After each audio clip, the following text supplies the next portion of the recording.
नमस्कार। आकाशवाणी से प्रस्तुत है समाचार प्रभात।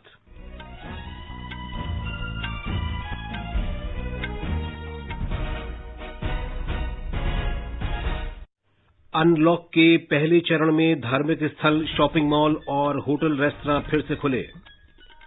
रक्षा मंत्री राजनाथ सिंह ने कहा, सीमा की स्थिति को लेकर भारत और चीन के बीच सैन्य और कूटनीतिक स्तर की बातचीत सकारात्मक रहेगी, आगे भी जारी रहेगी।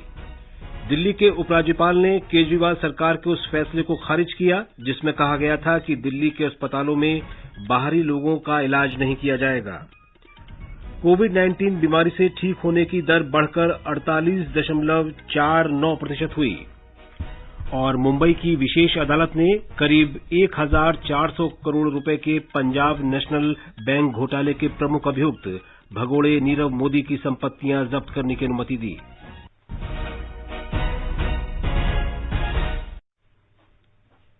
समाचार प्रभात के इस अंक में अपने सहयोगी नवीन सक्सेना के साथ मैं विशाल शर्मा। अनलॉक के पहले चरण में कंटेनमेंट जोन को छोड़कर कई मॉल, होटल, रेस्तरां, धार्मिक स्थल और कार्यालय खुल गए हैं। पहले दिन लोग इन स्थानों पर उचित दूरी और एहतियाती उपायों के साथ गए। इन स्थानों को विसंक्रमित किया गया और आगंतुकों की थर्मल स्क्रीनिंग की गई।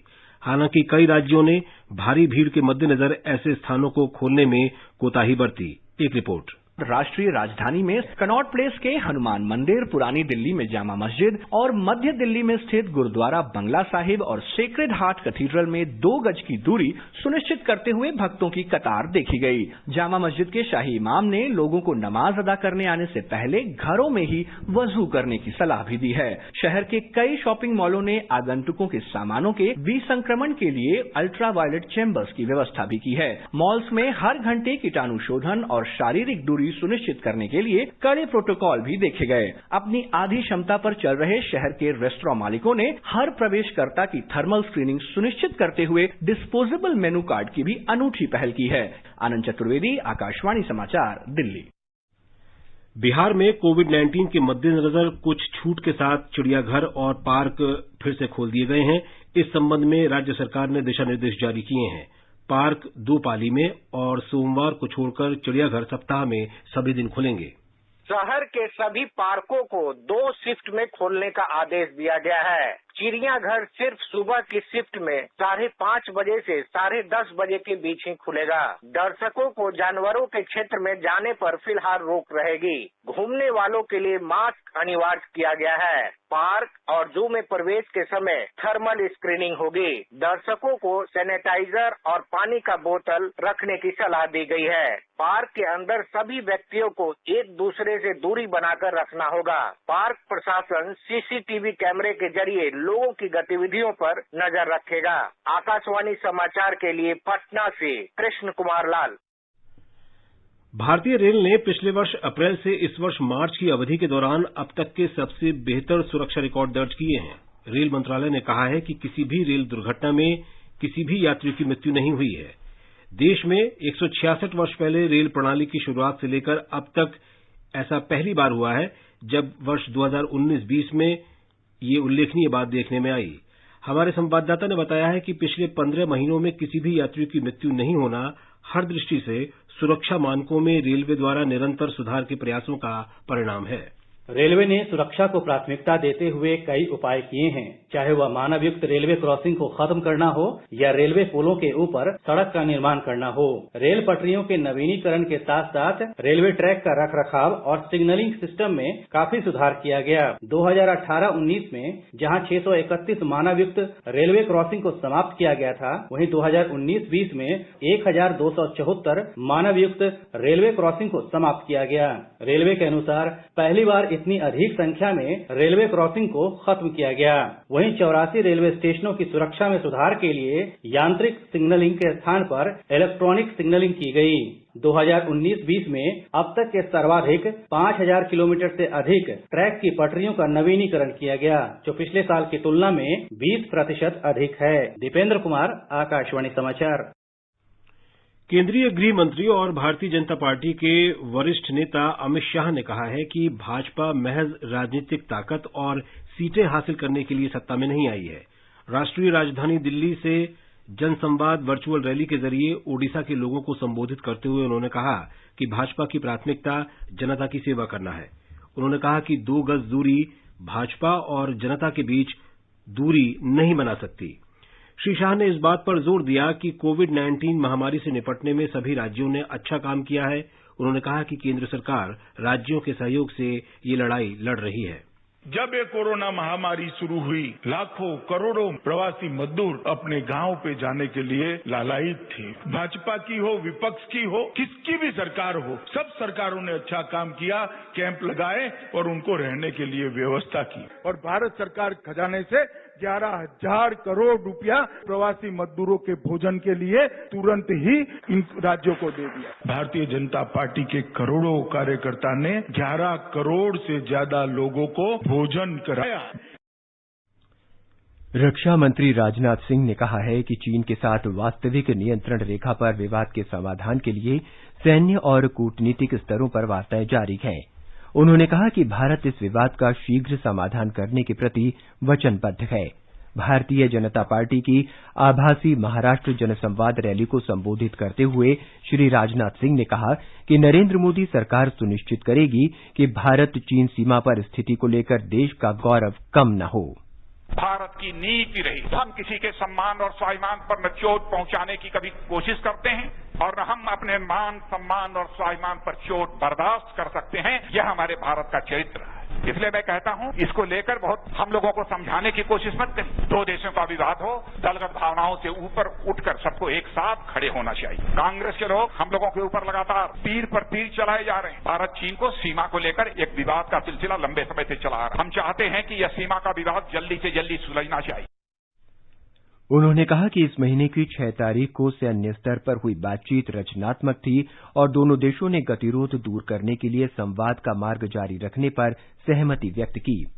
उन्होंने कहा कि कांग्रेस नेता राहुल गांधी और कुछ अन्य विपक्षी नेताओं ने भारत चीन सीमा की स्थिति के बारे में सरकार से स्पष्टीकरण मांगा था।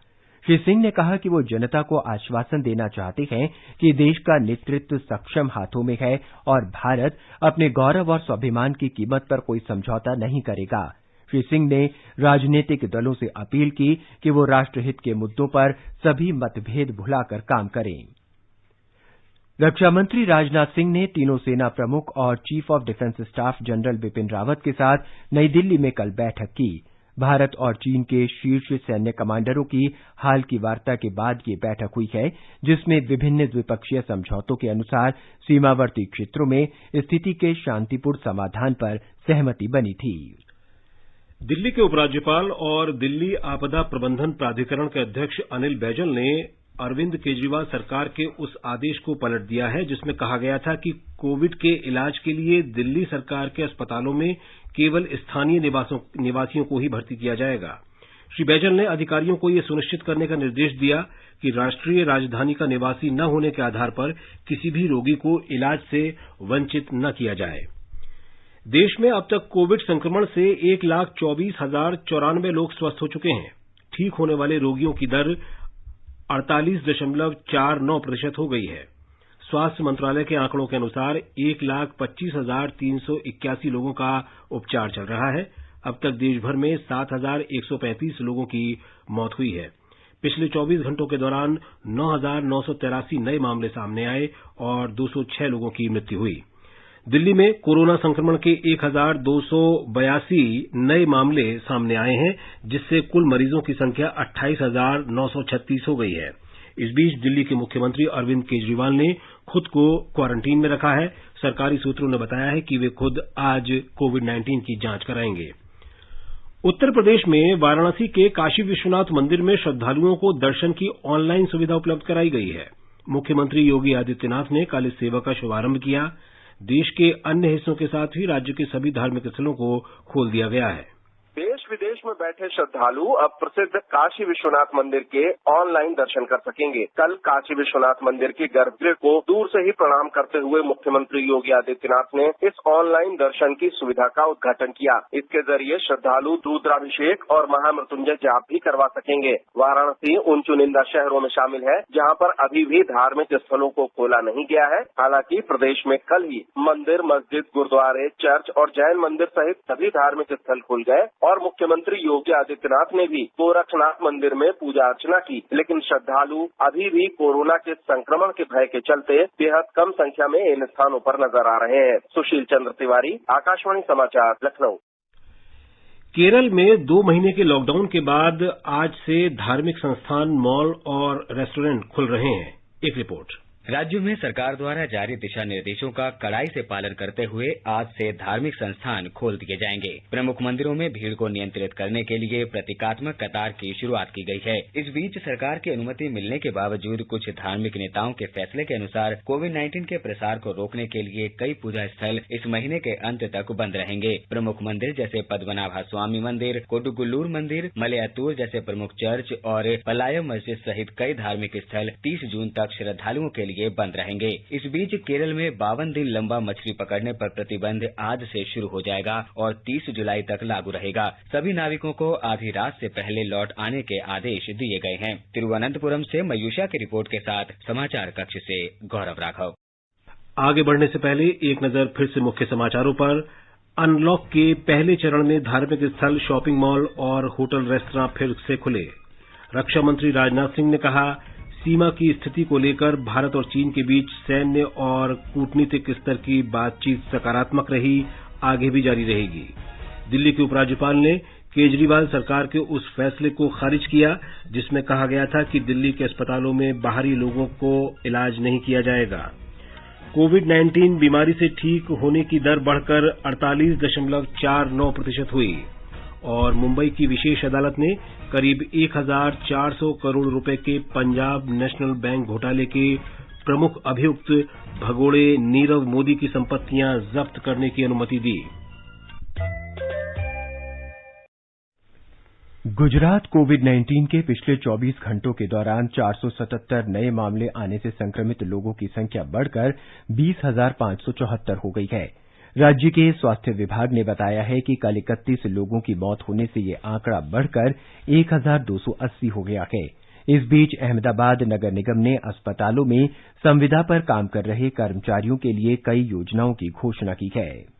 अहमदाबाद नगर निगम द्वारा संचालित एसपीपी अस्पताल में ठेकेदार कंपनी द्वारा वेतन कटौती की घोषणा को लेकर हड़ताल पर उतरे नर्सिंग स्टाफ ने कल नगर निगम द्वारा 20% अतिरिक्त वेतन का वायदा मिलने के बाद अपनी हड़ताल समाप्त कर दी है। एसपीपी हॉस्पिटल द्वारा कोविड-19 की ड्यूटी में लगे सभी कर्मचारियों के लिए 250 रुपए का अतिरिक्त दैनिक प्रोत्साहन देने की भी घोषणा की गई है। अहमदाबाद नगर निगम ने घोषणा की कि निगम द्वारा संचालित सभी अस्पतालों में काम करने वाले सभी संविदा कर्मचारियों को कोविड-19 वॉरियर के रूप में नामित किया जाएगा। अपर्णा खुंड, आकाशवाणी समाचार, अहमदाबाद।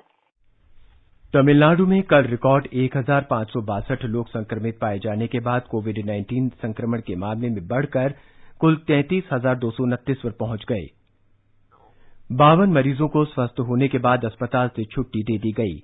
मद्रास उच्च न्यायालय ने सुझाव दिया है कि तमिलनाडु सरकार को कोविड-19 महामारी के मद्देनजर 10वीं कक्षा की परीक्षाएं अगले महीने तक स्थगित कर देनी चाहिए। न्यायालय ने बृहस्पतिवार को होने वाली परीक्षा के खिलाफ दायर याचिका को स्थगित कर दिया।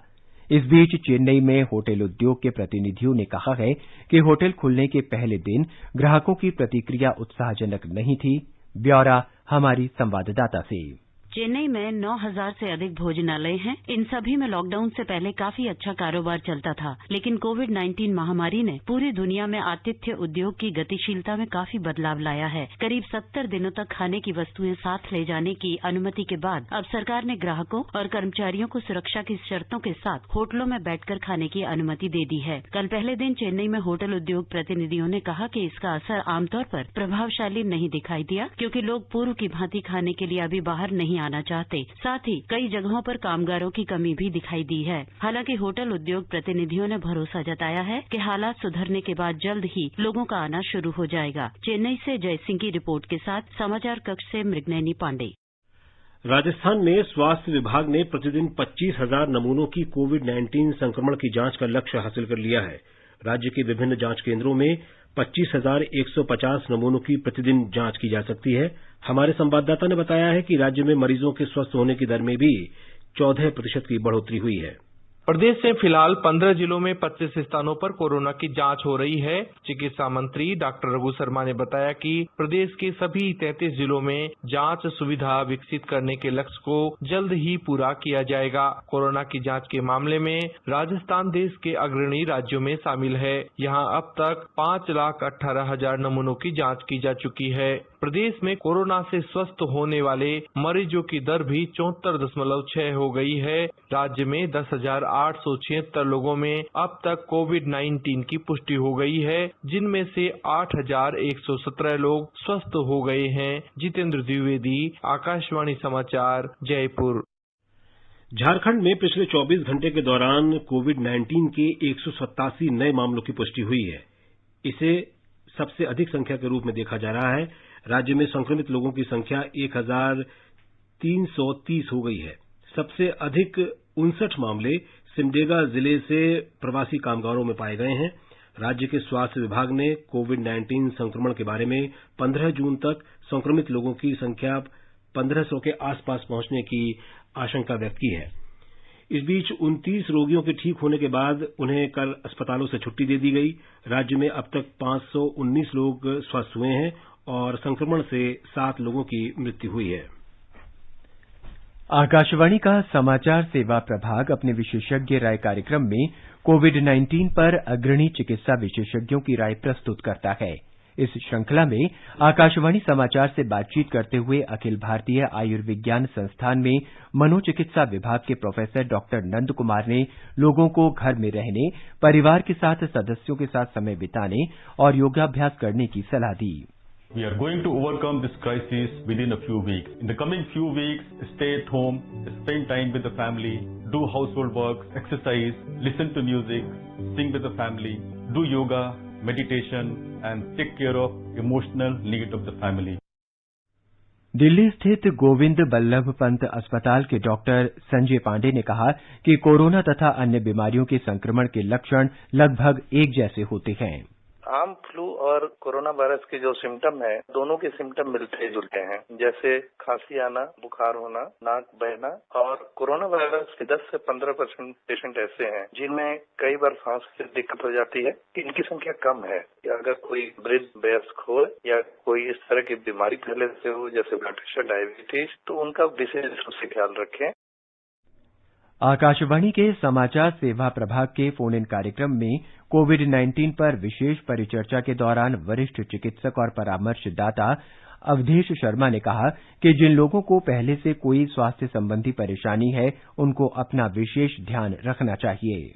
उन लोगों में जिनमें कि डायबिटीज, ब्लड प्रेशर, सांस की कमी, एस्थमा या वो किसी सिगरेट का या बीड़ी का सेवन करते हैं जिससे कि उनकी छाती की जो ताकत है वो कम हो जाती है, या जो कैंसर से पीड़ित है उस वजह से रोग से लड़ने की क्षमता कम हो जाती है, तो उन लोगों को जरूर ध्यान रखना चाहिए, डरना नहीं चाहिए।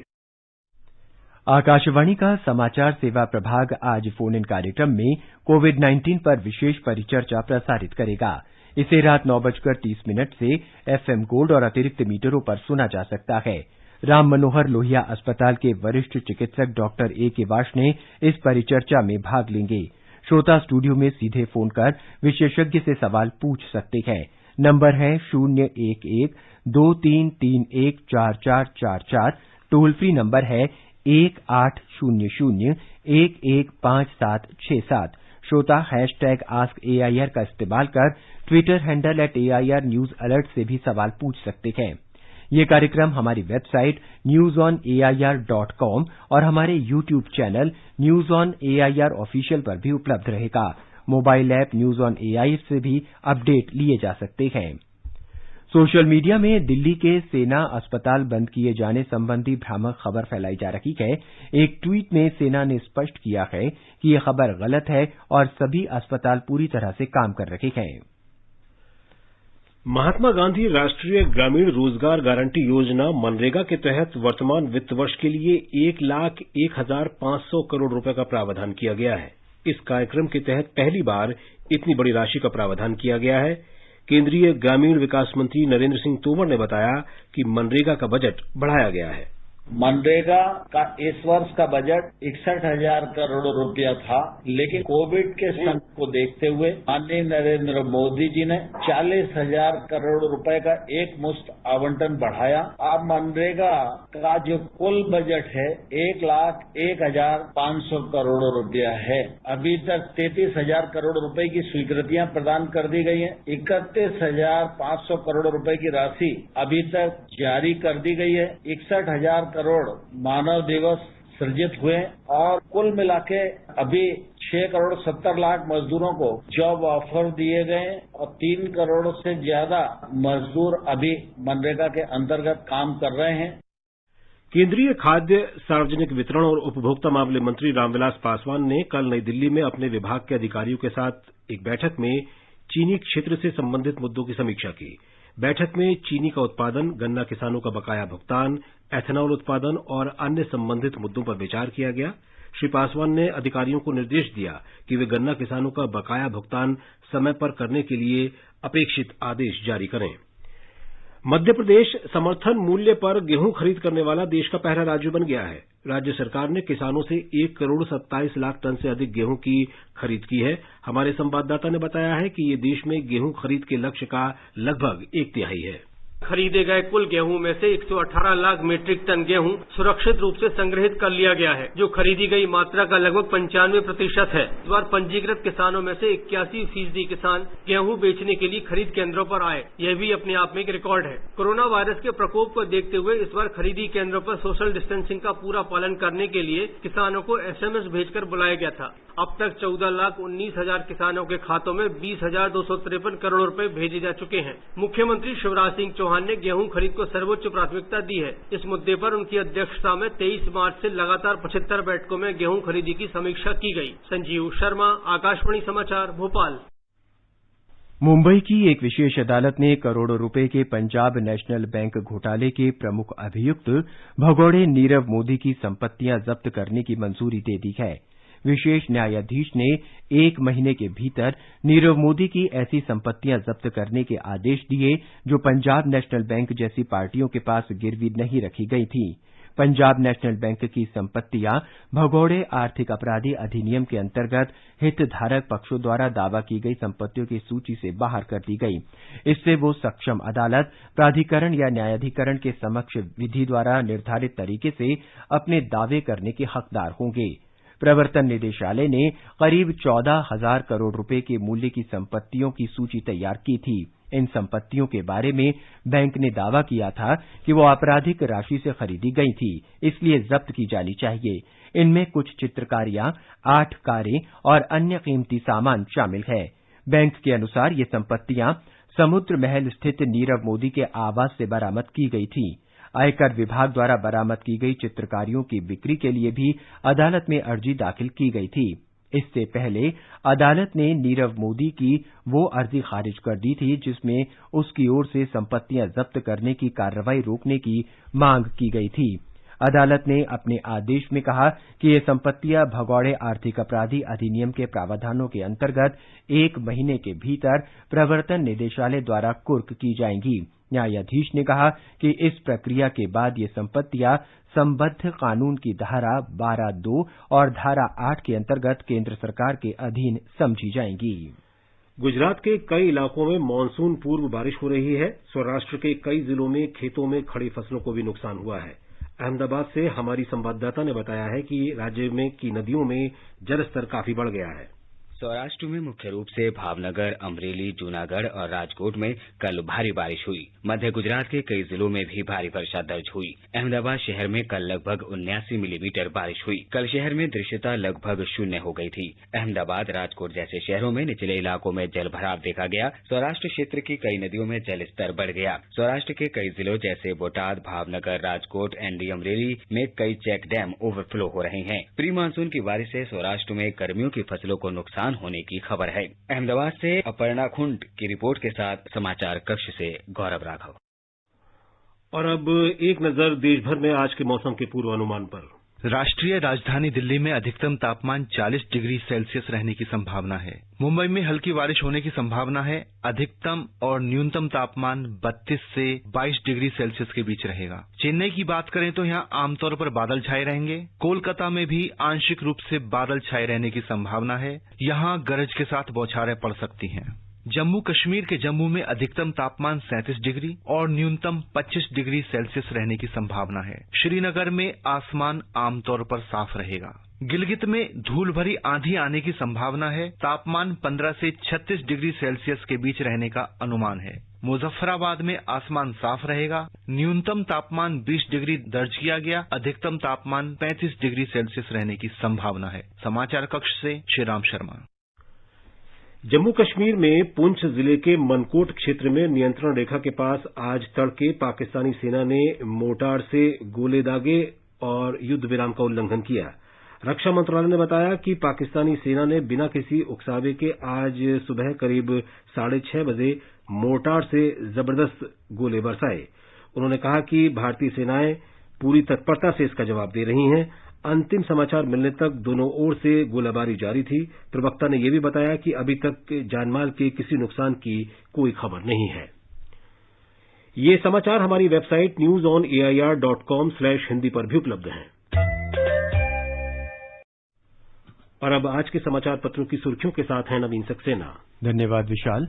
देशव्यापी लॉकडाउन के कारण 2.5 महीने से बंद मॉल, होटल, रेस्तरां और धर्मस्थलों को खोले जाने को आज के सभी समाचार पत्रों ने पहले पन्ने पर जगह दी है। नवभारत टाइम्स की सुर्खी है, 2.5 महीने बाद खुले मंदिर, मॉल और रेस्तरां, लेकिन नजर नहीं आई ज्यादा भीड़। बकौल दैनिक जागरण, मॉल रेस्तरां खुले, झुझक खुलने में लगेगा वक्त। पंजाब केसरी ने लिखा है, हुई आरती और गूंजा शंखनाद, उमड़ पड़े श्रद्धालु, नियमों का पालन करते हुए की भक्ति। राजधानी दिल्ली के अस्पतालों में केवल दिल्ली वासियों के उपचार के केजरीवाल सरकार के फैसले को उपराज्यपाल अनिल बैजल द्वारा खारिज किए जाने को भी सभी समाचार पत्रों ने मुख्य पृष्ठ पर दिया है। राष्ट्रीय सहारा की सुर्खी है, सबकी दिल्ली सबका इलाज। उपराज्यपाल ने केजरीवाल सरकार का पलटा फैसला। जनसत्ता के शब्द हैं, सिर्फ आपकी नहीं सबकी दिल्ली। दिल्ली के अस्पतालों को करना होगा सबका इलाज। दिल्ली में कोरोना का सामुदायिक प्रसार है या नहीं, आज तय होगा। हिंदुस्तान सहित कई अखबारों ने इसे प्रमुखता दी है। उपराज्यपाल ने दिल्ली आपदा प्रबंधन प्राधिकरण की बुलाई बैठक। 10 सबसे ज्यादा संक्रमित राज्यों के 45 निकायों में घर घर होगी जांच। केंद्रीय स्वास्थ्य मंत्रालय का ये फैसला राजस्थान पत्रिका सहित कई अखबारों में है। पत्र लिखता है, संक्रमण रोकने और मृत्यु दर कम करने के लिए घर घर होगा सर्वे। अधिकारियों को कोरोना की त्वरित जांच और प्रभावी निगरानी के निर्देश। वहीं अमर उजाला ने खबर दी है, मुंबई के हॉटस्पॉट रखे धारावी में 1 हफ्ते से कोई मौत नहीं, केस भी घटे।